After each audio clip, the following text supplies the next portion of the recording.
pointing out that our schedule during the remaining 11 days until the election entailed stops in 35 cities. "I'm fine," I said, "and I'm getting this red blazer." "You're braver than I am," she told me. "From now on, I will always think of that as the courage jacket." Hargrave set up an appointment with Dr. Edmondson for the next week when we were scheduled to return to Raleigh. I wanted to push it all aside, and thanks to Hargrave and the 35 cities in my near future, I could. I could tell by the look on the technician's face that it was bad news.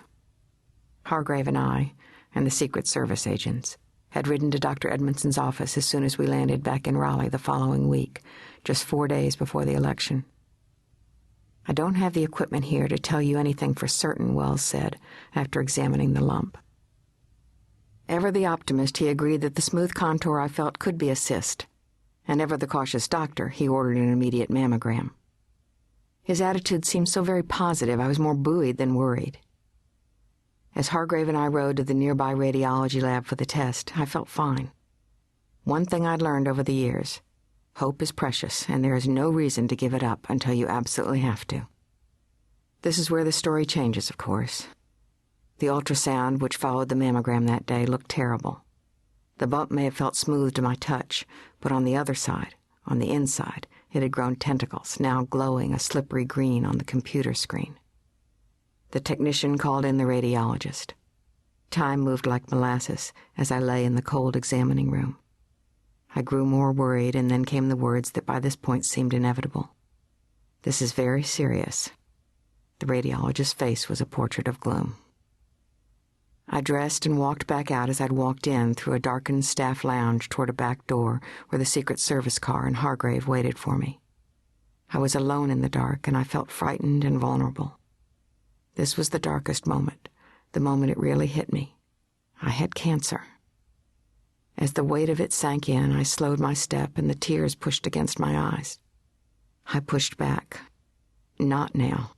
Now I have to walk back out into that sunlight, that beautiful Carolina day, to the Secret Service and to Hargrave, who'd be watching my face for clues, just as I'd watched the image on the ultrasound monitor. "It's bad," was all I could manage to Hargrave. As the Secret Service backed out into the road for home, Hargrave rubbed my shoulder, and silent tears snuck across my cheeks. I had to call John, and I couldn't do that until I could speak without crying. The thing I wanted to do most was talk to him, and the thing I wanted to do least was tell him this news. I'd mentioned nothing to John earlier, though I spoke to him several times a day during the campaign, as we had for our entire marriage. I couldn't let him worry when he was so far away, and I'd hoped there wouldn't be nothing to tell him. Certainly not this.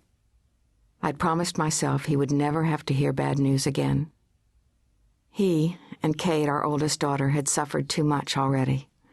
Our son Wade was killed in an auto accident 8 years earlier, and we'd all been through the worst life could deal us.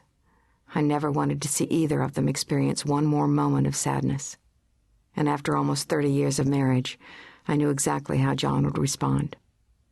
As soon as he heard, he would insist that we drop everything and take care of the problem. Sitting in the car, I dialed John's number. Lexi Barr, who'd been with us for years and was like family, answered. I skipped our usual banner and asked to speak to John. He had just landed in Raleigh. He got on the phone, and I started slowly. "Sweetie," I began. It's how I always began, and then came the difference.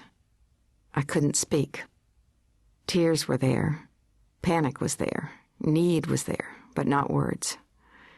He knew, of course, when I couldn't speak, that something was wrong. "Just tell me what's wrong," he insisted. I explained that I had found the lump, had it checked out by Wells, and now I needed to have a needle biopsy. "I'm sure it's nothing," I assured him, and told him that I wanted to wait until after the election to have the biopsy. He said he'd come right home, and I went there to wait for him.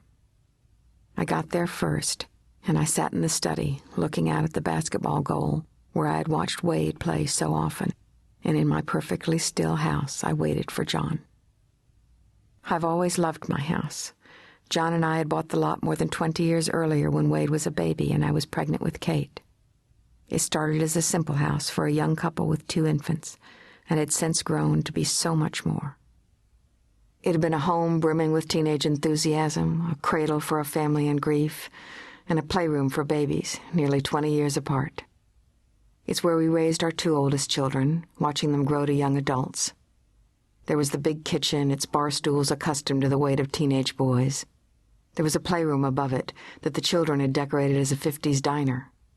What was once the garage had been transformed into a small bedroom for our youngest children, Emma Claire, then 6, and Jack, who was 4. Upstairs was Kate's room for her visits home from college, and Wade's room, unchanged, his book bag beside his bureau, still filled with his papers and 11th grade textbooks.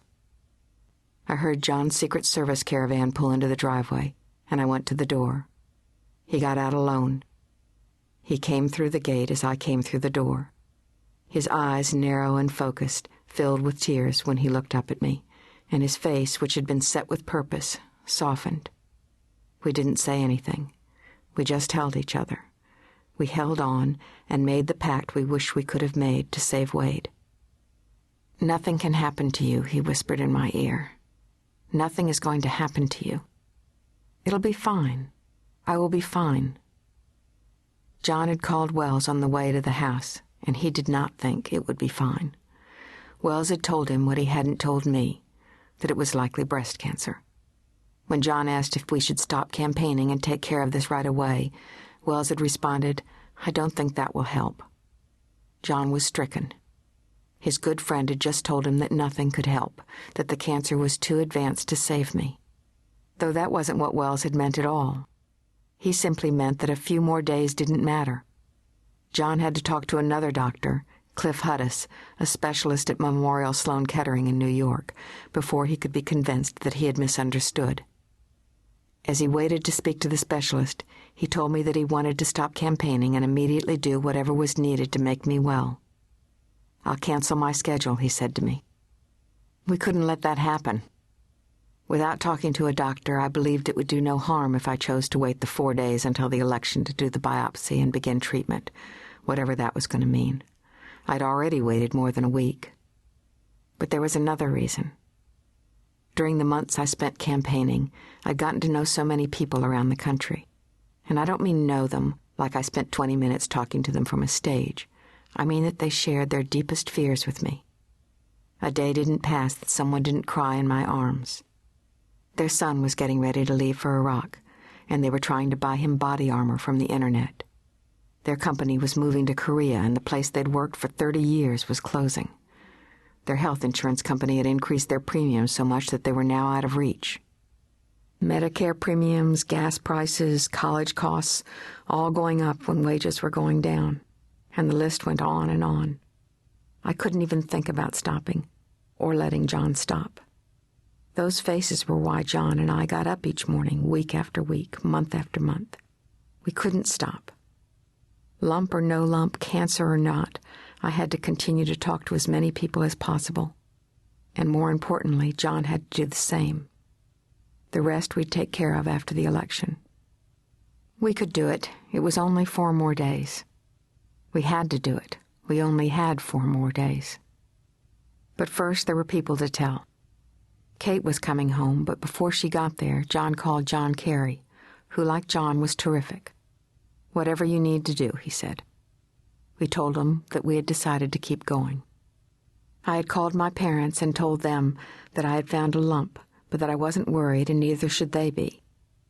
I tried the same nonchalance on Kate, but unbeknownst to me, John later told her that it was more serious than I was letting on, which was as hard for her to hear as I had feared. I didn't know he'd done that, or I wouldn't have let her leave my side for the rest of the campaign. But she did leave. By the next morning, we were in West Virginia and about to scatter across the country for the last push. A day or 2 later, I was in Cincinnati. We ate a terrific breakfast at a restaurant called the Inn on Coventry.